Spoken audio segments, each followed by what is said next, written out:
Lord, we thank you. Lord, we pray that you would speak to us this morning. Lord, I pray that you take control, Lord. Lord, we know that you have something beautiful to talk to us this morning, O Lord, and it's your word, O Lord, Master. So we give completely surrender to you this morning, O Lord, Master. And Lord, you speak to us, Master. Pray, Father God, that every seed that comes out of my mouth, Master, become a seed full of life, that it may touch somebody's heart today, and Lord, bear fruit for you. Speak, Lord, for your servants. Listen, for the name of Jesus. And everybody said amen and amen, amen, amen. So, once again, a very good morning to everyone who's joining us. The topic of today's Word of God is sinning deliberately or falling away. Sinning deliberately and falling away. Now, have your Bibles, turn with me to Hebrews chapter 10, verses 26 to 31. Hebrews chapter 10, verses 26 to 31.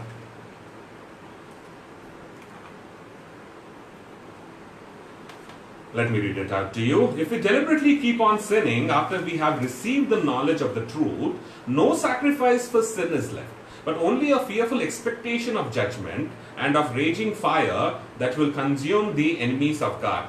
Anyone who rejected the law of Moses died without mercy on the testimony of 2 or 3 witnesses. More, I'm losing it.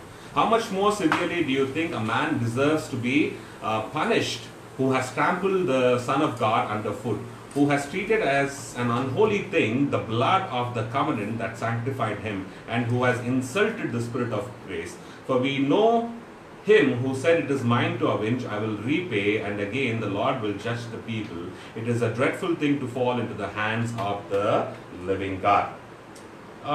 This morning I have a beautiful story. This story, if you have read the book called The Pilgrim's Progress, you know this story very well. But if you have not, then I'm going to. This is. I was just meditating upon this book, and Lord spoke to me that I need to get the story and to you. And I'm just not telling you the whole book, but I'm just going to take one story this morning from the book, and I'm going to tell you. Now, what happened is this book is all about a person, a Christian who's progressing, who's moving ahead, and he sees all the things that the Lord shows him, and he comes to one point where he's led into a very dark room where a man is sitting in a iron cage. Now, the man was sitting in the cage. He appeared very sad. His eyes stared downcast to the ground. His hands folded with his fingers intertwined. He sighed as if his heart would break. Now, the person that was Christian looked from sad man to the interpreter. There was an interpreter who was actually telling him what it means. So he's asked him, "What does this mean?" The interpreters told him, talk to him, and the Christian looked to the man and asked, "What are you doing here?" The man answered, "I am what I was not once. I was not what I was once." So the man asked, "What were you once?" The man said, "I was an attractive and thriving professing Christian. Both in my eyes and in the eyes of others, I at one time was totally convinced I was on my way to the celestial city, the heaven. I even had joyous thoughts about my arrival there." "Well, what are you now?" Christian asked. The man let out another sigh. "I am now a man of despair, and I am held captive by it, just as the iron cage portrays. I cannot get out. Oh, how depressed I am now, because I cannot go out." "But what happened? How did you end up in this condition?" asked the Christian. "I neglect to watch and be sober. I loosened the restraints that kept my lust in check. I sinned against the light of the world and the goodness of God." With each statement, his voice grew more troubled. "I have grieved the Spirit and he is gone. I flirted with temptation and the devil came to me. I have provoked God to anger and he has left me. I have so hardened my heart that I cannot repent." So the Christian who was there, he tore his eyes from the man in the cage and looked to the interpreter. "Is there no hope for such a man as this?" The interpreter nodded towards the cage man. The Christian did as interpreter said and asked the man, do you have any hope that you will not be kept in the iron cage of despair? The man's eyes stayed at the floor again. No, none at all. But why? Why was the question? Don't you know the Son of the Blessed is very merciful and compassionate? The man replied in the cage, I have crucified him again by my life. I have despised his person. I have despised his righteousness and regarded his blood as an unholy thing. I have acted spitefully to the Spirit of grace. Therefore I have shut myself out of all the promises of God. Now there remains for me nothing but threats, dreadful threats, truthful threats of certain judgment and fiery indignation, which shall devour me as an enemy. Why? For what reason did you bring yourself to this sorry condition? The man's eyes looked up for a moment. For the lust, pleasures, and profits of this world. It was the lure of enjoyment of these things that I promised myself increasing pleasure. His eyes dropped to stare at the floor again. But now, every one of those things bites and snaps at me. They gnaw at my soul like a burning bone. But can't you repent and turn from this despicable condition? Asked the Christian. The man shook his head slowly. No, for God has denied me repentance. His word gives me no encouragement to repent. Yes, He is the one who has shut me up in this iron cage. Even if all men in the world try to let me out, they would not be able to. Remember this man's misery, the interpreter warned Christian, and let his sorry state be of an everlasting warning to you. Let his sorry state be an everlasting warning to you. What am I trying to tell you this morning? This comes from my heart, my dear friends. This comes from time where when I was reading this, we all have a good look at the Bible, and we know that we serve a God who's merciful and compassionate, slow to anger and gracious.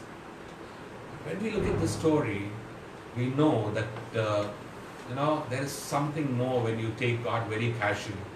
When you neglect God's command, when you neglect God's ways, when you neglect God Himself and stop loving Him. When you look at Hebrews chapter 6 and verses 4 and 6, it says, "For it is impossible for those who have once been enlightened, who have tasted the heavenly gift, who have shared in the Holy Spirit, who have tasted the goodness of the Word of God and the powers of this coming age, if they fall away, to be brought back to repentance, because to their loss they are crucifying the Son of God over again and subjecting Him to public disgrace." In the story that I have just read to you from the book called Pilgrim's Progress, the man said that he was once an attractive and thriving, professing Christian. Right? He was enlightened. He was convinced, that is what the word of the Lord, that is what the story says, that he was on his way to the celestial city, that he was on his way, that he has made a path that God had showed him, that he was walking in that path, that he was not moving to the right or to the left, that he was not going astray. He was moving. He was convinced of his way, that he was on his way to heaven. But what happened is, he says that he neglected to watch and be sober. He neglected to watch himself very closely. He says he loosened the restraints that kept his lusts in check. He says that, because of this, he has grieved the Spirit and he is gone. The word of the Lord is very clear. The Lord says, do not grieve the Holy Spirit. Everything that is, even if you say against, unknowingly, not knowingly, that you said against the Lord, Jesus Christ, the Father, He says it is still pardonable. But anything that you say against, any blasphemy against the Holy Spirit, it is an unpardonable sin. It is an unpardonable sin. And when you grieve the Holy Spirit, the word of the Lord says that He will go off from you, He will move away from you, He will not come back. And you know, that is why David prays and says, create in me a clean heart, O Lord Master, and renew a right spirit in me. Cast me not away from thy presence, O Lord, and take not thy Holy Spirit. He knew very well, if he will not keep his heart clean, if he will not walk in the paths that the Lord has given him, the Lord has shown him, he knew very well that the Spirit of the Lord will move away from him. That is why he prays. He says, cast me not away from thy presence, O Lord, and take not thy Holy Spirit from me. Restore unto me the joy of salvation, and renew a right spirit. Because why the Spirit of the Lord is essential in our life? Because it is the presence of the Lord in our lives, who tells us, who teaches us, who warns us, who encourages us, who moans and groans for us, who tells us the secrets of the Lord God Almighty. And Lord says, if you do not have my Spirit, you do not belong to me. And he says, the person who's caged, he says, I have grieved the Spirit. I have done it. I have done what I'm not supposed to do, the very first thing. And he is gone. He said, I flirted with temptation, and the devil came to him. He said, I flirted. I have looked. Yes, I have a thriving Christian. I was an attractive Christian. But what happened is, I flirted. I flirted with that temptation which came. I said, it's okay to flirt sometimes. But it is not okay. It is not okay to flirt with the sin, because the consequences of it are very, very, very serious. And that is what we see. He says he flirted with temptation, and the devil had the access back to his life. He didn't know the consequences. No, he said he neglected it. When he saw the world, when he saw all these things, he said, it's okay if I indulge in it for some time, not totally indulging it, but yes, I'm aware. But what happened is, the moment that he opened the door, maybe opened a window, not even a door, the devil took access. The devil entered his life. He says that he provoked God to anger, and he has left him. God left him. Why? Because he neglected God. He provoked him. He provoked God. He made him angry with his ways, with indulging in darkness once again.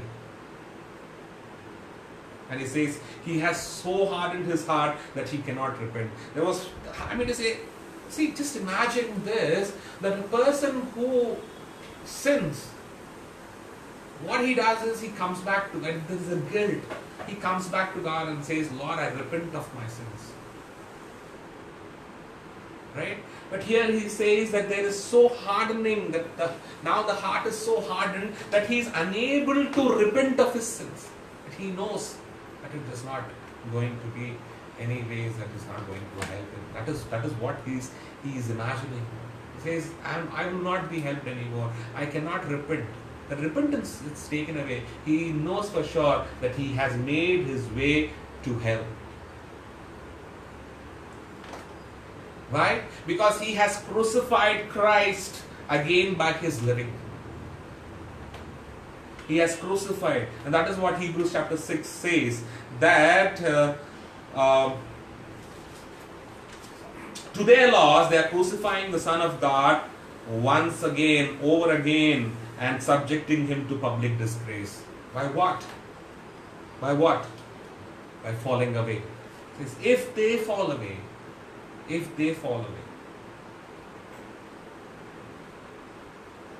knowing that this is sin, and you're committing it deliberately, knowing. Remember Joseph? Let me finish this and we'll go to Joseph. And it says he has shut himself out of all the promises of God and has become an enemy of God. He has nothing to look up to. Now he's just, he shut himself, he's closed himself. He knows that, the promises of God are not working in his life because he has crucified him once again. Why? Because he has fallen away. he has fallen away. And when asked by the Christian, he said, for what? For what cost? For what that you have done all these things?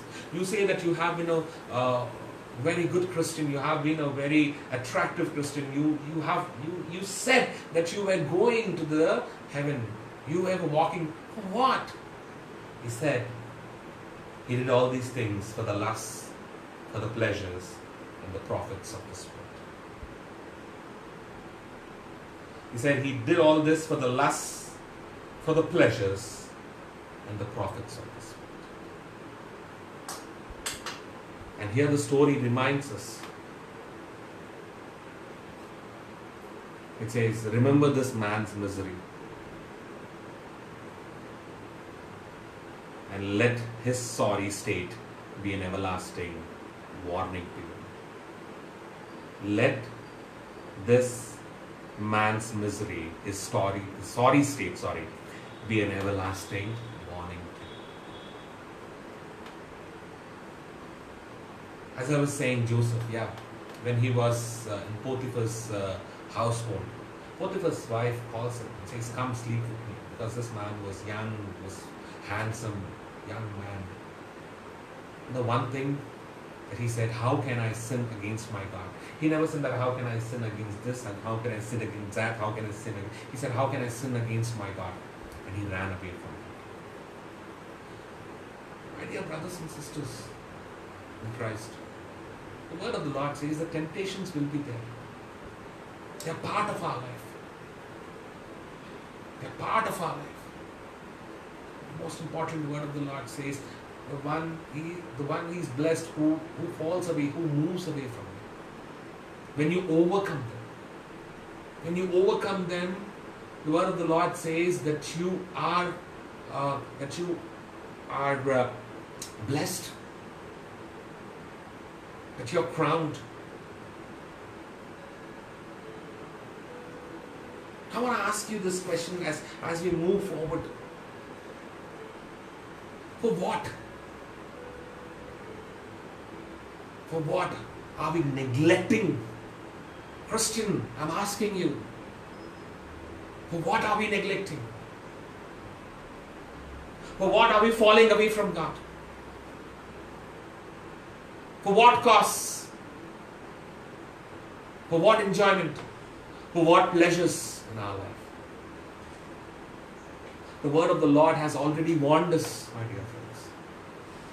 Has already warned us.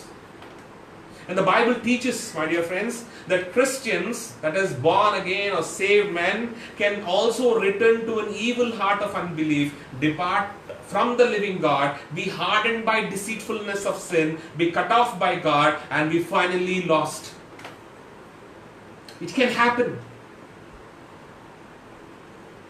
They can return to the evil heart of unbelief. They can depart from the living God, be hardened by fullness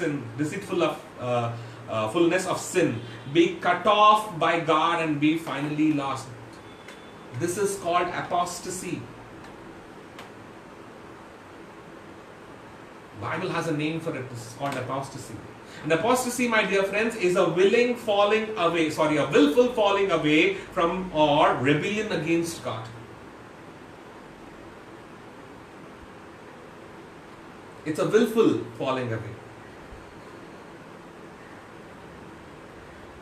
You know, when you look at the Word of God, it says these are the causes of apostasy. What are the causes? The causes are refusal to hear God. If you keep on refusing to hear God, your hardening of hearts towards God, your unbelief, your open rebellion against God, to provoke and to tempt Him. To tempt whom? To God. Tempt God. Your habitual sinning, your careless living, and violating God's law. These are the cost of apostasy.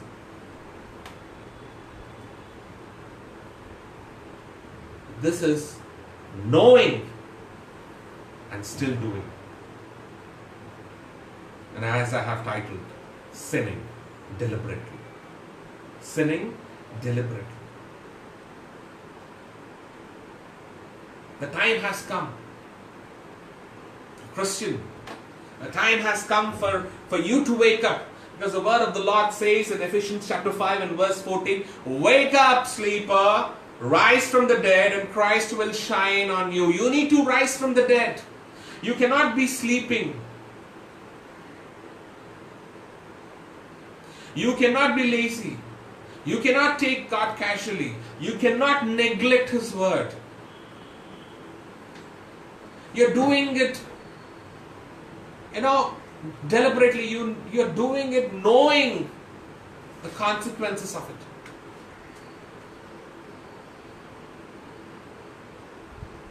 You know this is important, but still you say, let me do it later.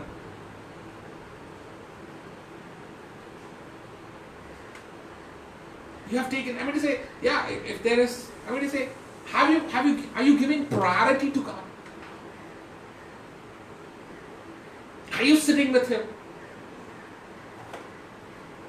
Are you being strengthened by Him day in and day out? Priority is not like when you want to. The service is live now. You can be a part of the live service. Listen to it and be encouraged. Or make a choice and say, okay, fine, let me sleep, let me slumber, let me enjoy my Sunday. It is on the Facebook and the YouTube. I can listen to it anytime I want. I can get up late, I can get up slowly, I can lazy around, I can finish all my work. I can go meet my friends, I can go spend time with the family, and then when I find time, when I'm really tired, I will sit and listen to the word and then fall asleep. No. That is not it. It says, wake up. It's time that you and me need to rise from the dead, because the word of the Lord says, let your light so shine. Your light needs to shine so that others may see that shine and glorify the Father in heaven. Now let me tell you, the word of the Lord is telling here, if unless you rise up, the Christ will not shine on you. Are you dead? Or are you alive this morning? Are you dead or are you alive this morning?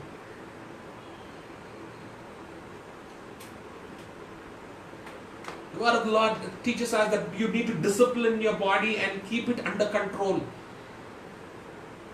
Your thoughts under control. Your attitude under control. Your mind under control. Your heart under control. Your actions under control. And Proverbs chapter 1 and verse 10 says, my son, if sinners entice you, do not consent. If sinners entice you, do not consent. My son, and is talking to you this morning. If you look at Galatians chapter 2 and verse 20, my dear friends, Paul says, I have been crucified with Christ. It is no longer I who live, but Christ who lives in me. And the life I now live in the flesh, I live by faith in the Son of God, who loved me and gave Himself for me. Says what? I have been crucified. Are you crucified? Have you crucified your worldly pleasures? Have you crucified and have given to Christ and said, Lord, I come as I am. These are the things that I have. Make me right. I do not want to be away from you. I do not want to be cast away from you. I do not want to fall away from you. Yes, Lord, I am not perfect. Even I am not perfect. The thing is, the thing that you and I need to do is kneel down before Lord and say, Lord, take control of my life, and Lord, make me right in your sight, because that is more. I don't want, it's not that I want to please the world, but I want to please you, Master, because my life, my everlasting life is with you, Master. And for that, I want, it is no longer me. What a beautiful way to say, Paul says, it is no longer me. It is Christ who lives in me. And the life I now live in the flesh, I live by faith. And perseverance in faith is the best evidence of the sincerity in faith, my dear friends. What is perseverance? Moving ahead even though it is difficult. Smiling even though it is difficult. Showing that you care even though it is difficult. The Lord is watching your heart. But the Lord is watching your heart and is searching your heart, my dear friends, is not looking at anywhere else. He's not looking at your actions. I mean to say, that is what the word of the Lord says. It is from the overflow of the heart that your mouth speaks. And also, if your mind is stayed on God, that, it will show your actions as well. You may be weak, but He is strong. I am weak. Yes, I agree that I am weak. But it is God who makes me strong. I'm not perfect. I'm not perfect in any way. But it is Lord who makes me perfect. In my own sight, there are times, the things that I have done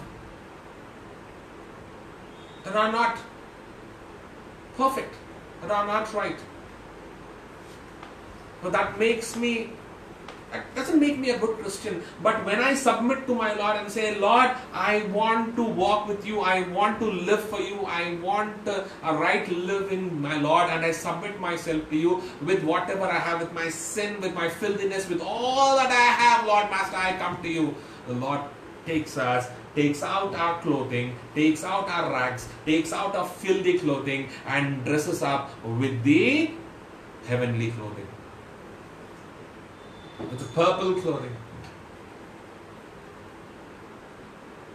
But knowing this, being enlightened by the word of God, knowing for sure that this is where the Lord has put you, and this is the narrow way and this is the wide way, and Lord said this is how you need to choose, because the narrow way will take you and the wide way is the road to destruction. But still knowing for some there, we sometimes go astray. If God is not positioning our systems, my dear friend, we don't have God GPS, then we will surely astray to that big road, to that broad road. That's surely taking us to the road of wickedness, to the hell. That is what the word of the Lord says. Because in between you may see some lanes that may take you to the right or to the left. But if you stay stronger, if you stay at the point and close your eyes and ask the Lord, the word of the Lord says that I will tell you where you need to go. You don't have to be confused. I will take you. I will move with you. Let me ask you this morning, my dear friends, with a deep anguish, with a deep, from my heart that I'm asking you, have we been moving away from that narrow road that God has chosen for us? When we look at those beautiful, worldly beautiful road, and you see, this road is not so good, it's very small, and see that road is, so many people are going through that road is wide. Let me venture into it. You and me are tempted day in and day out. Day in and day out. Are we giving into that temptation? Are we giving into that temptation? When you look at Hebrews chapter 3, very beautifully the Lord warns against falling away. The word of the Lord teaches us over here. There's a warning that is given. Look at from 17 to 19. Hebrews chapter 3, verses from 17 to 19. And with whom was he angry for 40 years? Let me read it from verse 16. Let me read it from verse 14. We have come to share in Christ if we hold firmly till the end the confidence we had at first. As has just been said, today if you hear his voice, do not harden your hearts as you did in the rebellion. Who were they who heard and rebelled? Were they not all those Moses led out of Egypt? And with whom was he angry for 40 years? Was it not with those who sinned, whose bodies fell in the desert? And to whom did God swear that they would never enter his rest, if not to those who disobeyed? So we see that if they were not able to enter, because of their unbelief. The word of the Lord says, for this reason, because there is danger of falling away, because there is a danger of falling, we need to hold fast the hope of eternal life unto the end, is the word of God. There is a danger of falling away. So that is why you and me need to hold fast the hope of eternal life. The Holy Spirit is warning Christians over here to take heed, seeing to it that they do not fail God as many in Israel did and were cut off. What did the Israelites do? The Israelites provoked and tested God in the wilderness, and they were cut off from God. Their hearts were always going astray, and did not walk and acknowledge God's ways, and did evil in the sight of God. So God declared an oath in his anger. That is what the word says, that they shall never enter the promised land.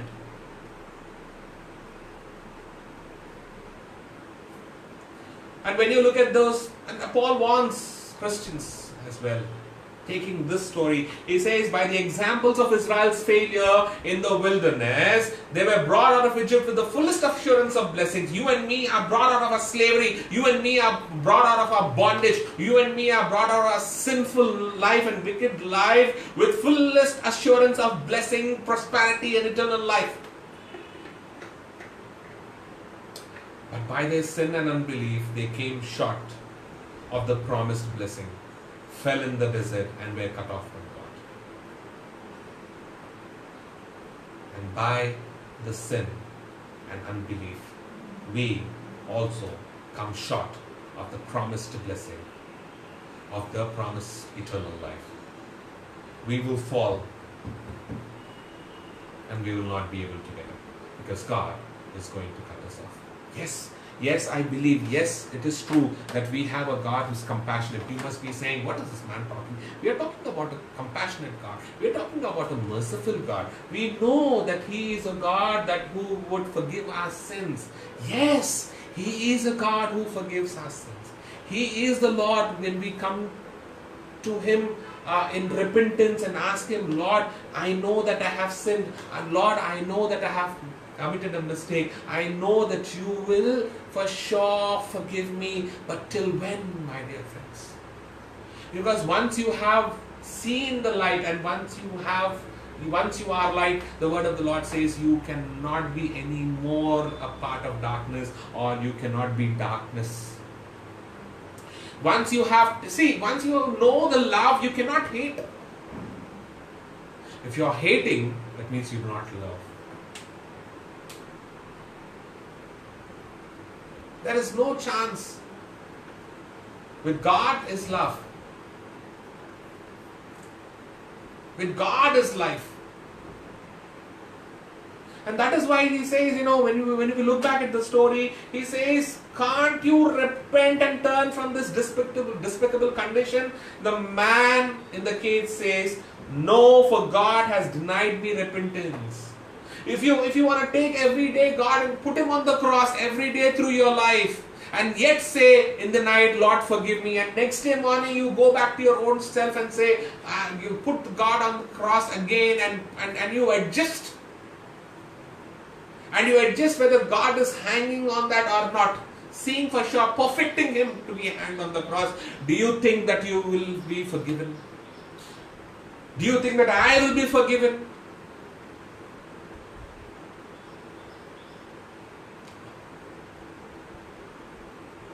No. The Lord is warning us this morning. He's warning us this morning, my dear friends. This may be hard teaching for some. Doesn't matter. Because the word of the Lord is here to correct, to rebuke, to discipline. Amen. It is here to discipline us and to make us right. to make us right in the center. If it's hitting hard, that means there is something that has to be submitted to God this moment. God is telling you, God is telling me, come on, Michael, it's time that you remove that and put it on the altar. Come on, whoever you are this morning who's watching. I know that you are a child of God. And God is saying, God is telling you, come on, my child. It's time that you take it away. Because you are not sending good material for that mansion in heaven. You're preparing a cage for you.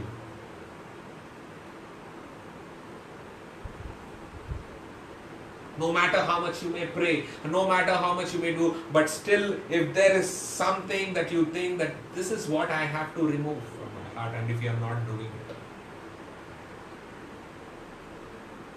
that means you're carrying a baggage, you're carrying a burden.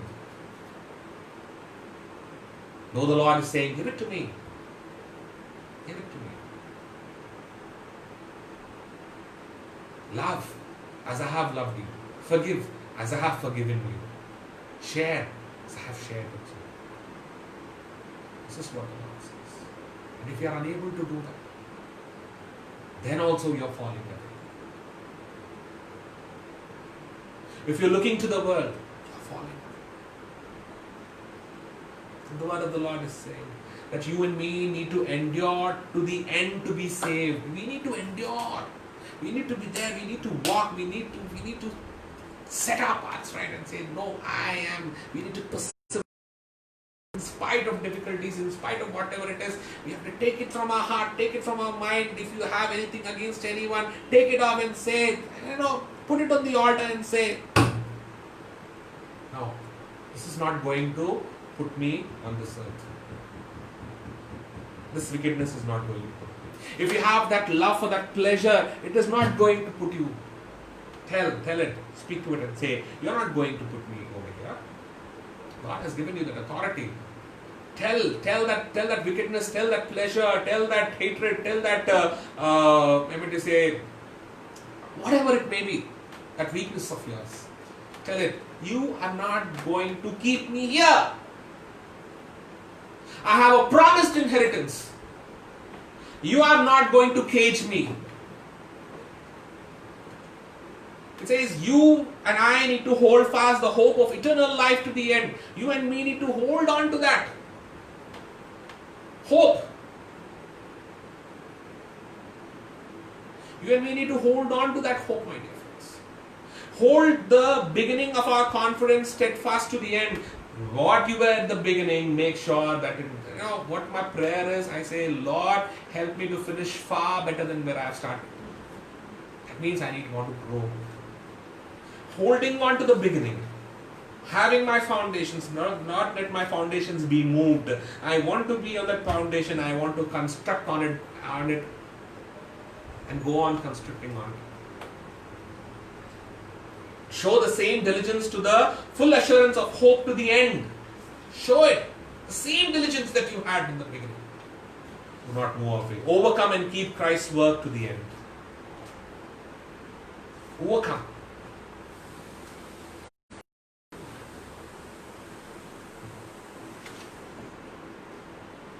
Hebrews chapter 4 and verse 1 says, therefore, since the promises of entering his rest still stand, let us be careful that none of you will be found to have fallen short of it. Wow. What a way of encouraging my life.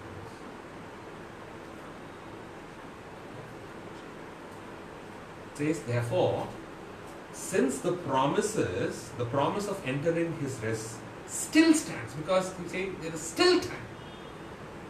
Still the doors are open. Still God is patient. That you and me may not be destroyed. Before those doors of heaven will be closed, he says, let us be careful that none of you will be found to have fallen short of it. None of you. None of you, everyone who's watching this, none of you will be found to have fallen short. God doesn't want us to suffer the wrath, that is what He says. He's patient so that you and me would not suffer. He's patient with you, not wanting anyone to perish, but everyone to come to repentance. Because the day of the Lord will come like a thief. I know we are expecting, but we don't know when it is going to be. The word of the Lord says, be self-controlled and alert. Your enemy, the devil, prowls around like a roaring lion looking for someone to devour. Resist him, standing firm in the faith, because you know that your brothers throughout the world are undergoing the same kind of suffering. In 1 Peter chapter 5 and verse 8. Be self-controlled. Resist. Why? Because your devil prowls around like a roaring lion. I always say this. The word of the Lord says, do not give a foothold to the devil in your life, in your family. I say, I'm not saying, I'm not changing it, but what I'm saying is, do not give a toehold, even a toehold. Because the whole toehold will become foothold, and the foothold will become the stronghold. And it doesn't take much time. Unknowingly, before you could know, you have fallen from it. Before you could know, you have fallen. Oh, my dear Christian, the Lord is talking to you this morning. Saying, my son, my daughter, wake up. Wake up. Prepare yourself. Prepare yourself. Keep yourself away from every sin, every pleasure, every hatred, every disobedience.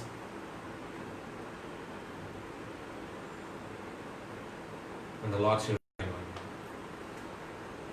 The Lord shall shine on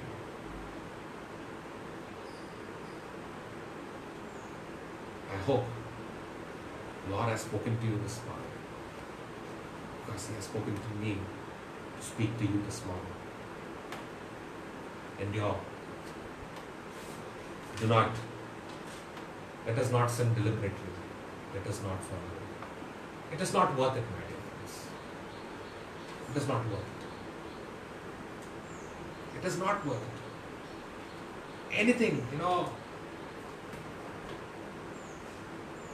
what I mean to say is, when you come to a point, when you come to a juncture, when you look and say, this was not worth it. It was not worth it.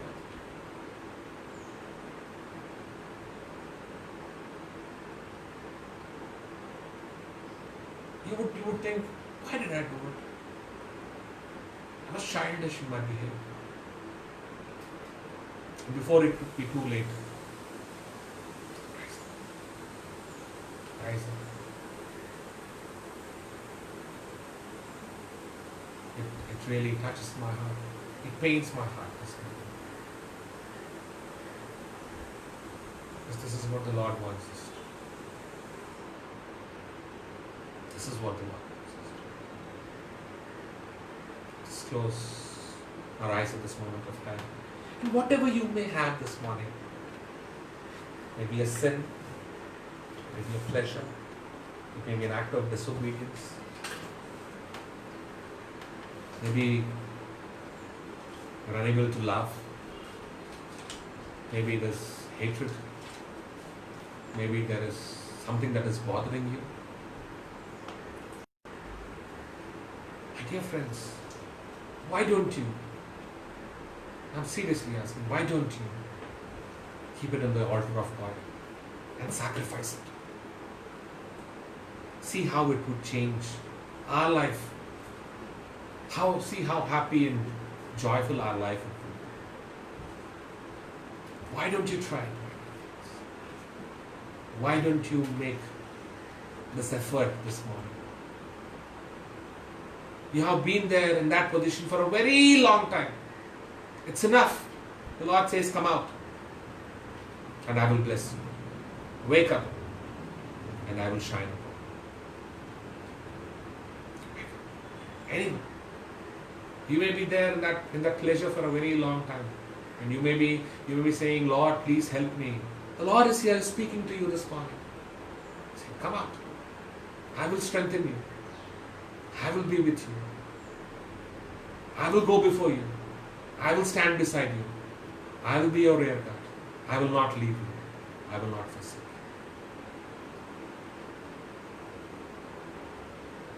you. If you take that step, the God will reach out His hand. And He will cleanse us. He is ready to take away that filthy clothes and dress us up once again. It's your call. It's your call. The Lord is speaking to you. It's your call.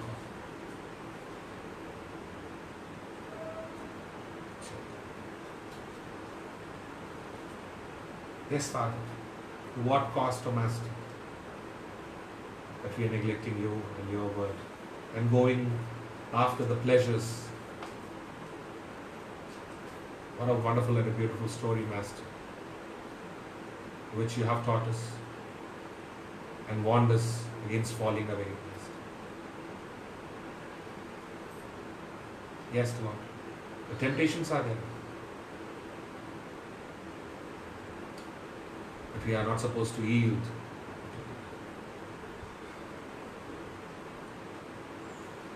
Yielding into it will make us sin. When you want to partake of it and find fun, joy in it, then we have committed a sin. Lord, you're warning us this morning. You're encouraging us. We thank you. We thank you that you're speaking to everyone, to each one of us. You're telling us, come back, it's time. Before you could totally close or shut the door and say, I don't know you. Lord, I have been a Christian. I have come to the church every Sunday. But I have prayed. But what if you hear the word and say, I don't know you. Why? Because you have kept something inside you. And evil is the Lord doesn't know. The Lord said that. He would say, I don't know you. How difficult it would be. The Lord would say, I don't know you. So my dear friends, this morning, look. I submit myself totally to you. Take control of my life. Take control of my thoughts. Take control of my feelings. Make me stronger, O Lord Master. Make me stronger. Help me to endure, O Lord Master. Help me to walk by faith. Walk in faith. And Lord, let me not fall into the temptations. Deliver us from evil. Thank you for everyone who has joined us this morning. Everyone who is watching us. Bless them and be with them. And strengthen them, O Lord Master. With your presence be filled in their homes and in their lives, O Master. And be a provider, a healer, and a shepherd, O Master. We pray whatever the needs of the homes and the families are, we pray that you would provide for them and take care of them. Keep us away from all evil, from this virus. Lord, be merciful to us and bless us and make your face shine upon us. We pray for many who do not know you. May they come to know you and know the truth that sets them free. Lord, we pray for our city, for our state, for our country, for this world. We pray, Master, that you will give wisdom and knowledge to the leaders, to the representatives, that they would do, that will serve the people. And Lord, especially in this pandemic situation, we pray, Master,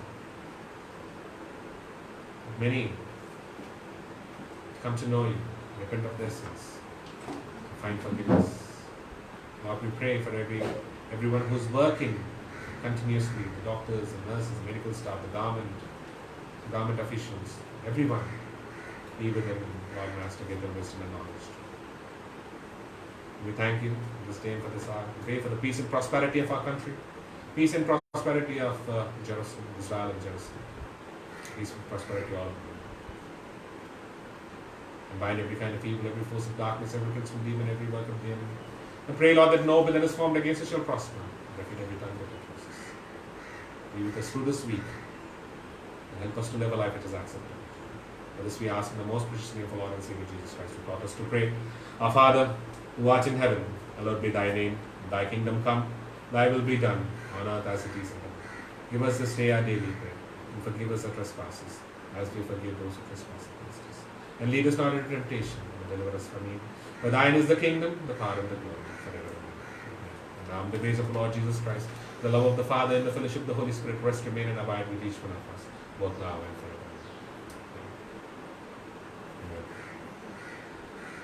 Amen. God bless you, my dear friends. Thank you. I hope you have been blessed by the word this morning. And I was pretty excited to bring this word, and I pray that your hearts have been touched. So, yeah, thank you very much once again. And if you have not shared this word, streaming, please do share before we can leave. And if you have not liked or commented, please do like and comment so that I may know that you have been a part of our service. And as you know, all these messages are available on the YouTube channel called Walls of Salvation MKM. Please subscribe to it, and you can find not only this but many more. And also, thank you for being a part of our Wednesday service as well. And we have a midweek service every Wednesday 7:30 p.m. Please do join us as well, the same place, and we can be much more encouraged. And thank you once again, and thank God for this beautiful Sunday. May the Lord bless you and keep you, and make His face shine upon you. God bless. Thank you.